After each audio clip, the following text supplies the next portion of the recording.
Le secrétaire général du Parlement ivoirien, Maître Faki Konaté, a rejoint le ventre de la nuit. Au matin de ce vendredi à Abidjan, l'apparence qu'offre le Parlement ivoirien contraste avec les jours de débat parlementaire. L'émotion de la brusque disparition de ses serviteurs a laissé une Assemblée nationale sans voix. Les visages fermés par la douleur, personnalités de la vie politique ivoirienne, collaborateurs, amis et familles ont tenu à rendre un ultime hommage à Maître Faki Konaté, homme dont l'humilité, la discrétion et l'ardeur au travail lui confèrent une estime sans pareille. Dans ce rôle de l'hémicycle ivoirien, Maître Faki Konaté a reçu les honneurs dus à son rang pour la toute dernière fois.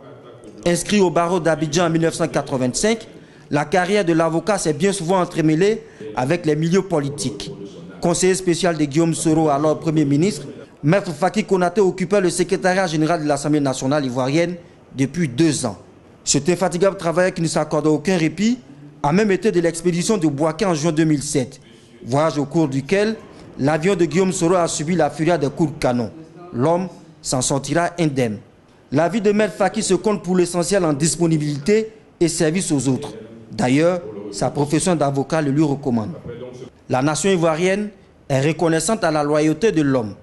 Monsieur Konaté Mfakaba Faki, nous vous faisons officier de l'ordre national à titre posthume et nous confierons à votre famille les insignes de votre grade.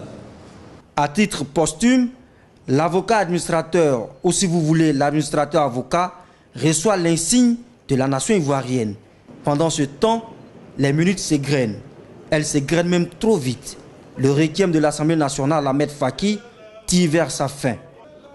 Le moment tant redouté finit par arriver. Les pieds en avant, Maître Faki s'en va de ce Parlement. Un Parlement ivoirien qu'il ne rêvera plus jamais.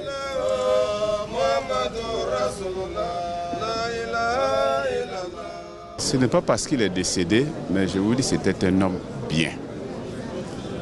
Il avait le souci de faire correctement son travail et chaque fois que l'occasion lui était donnée de s'adresser aux députés et autres, il le faisait avec une telle courtoisie qu'on se demandait si c'était véritablement le secrétaire général de l'Assemblée nationale.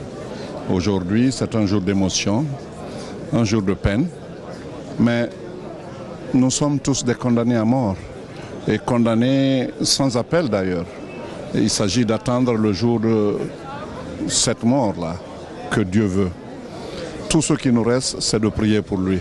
Il n'y a pas de mots, il n'y a rien qui puisse traduire la tristesse, le vide que nous avons en nous. C'est un homme qui est très compétent, avec des relations cordiales avec tout le monde, toujours souriant, un homme éthique très élevé. À la grande mosquée de la Riviera Golf, dans la commune de Cocody, la communauté musulmane a bien voulu confier par la prière l'âme du défunt Faki Konaté au très miséricordieux afin qu'il y accepte dans son royaume. Dans son oraison, l'imam a même demandé au Très-Haut de donner la possibilité à l'avocat Maître Faki de se défendre. L'imam restait convaincu que si Maître Faki en avait la possibilité, il le réussirait avec brio pour revenir à la vie. Les voies de Dieu sont insondables. Le Seigneur a donné, le Seigneur a repris, a conclu l'imam. Le voyage sans retour a commencé.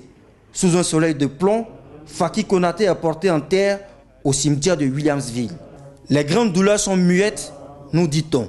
Digne dans cette douleur, Guillaume Soro assiste à l'inhumation de celui qu'il a toujours appelé son grand frère. À 56 ans, Maître Mfakaba Faki Konaté nous a devancés dans l'au-delà, en laissant une épouse et 6 enfants pour la postérité.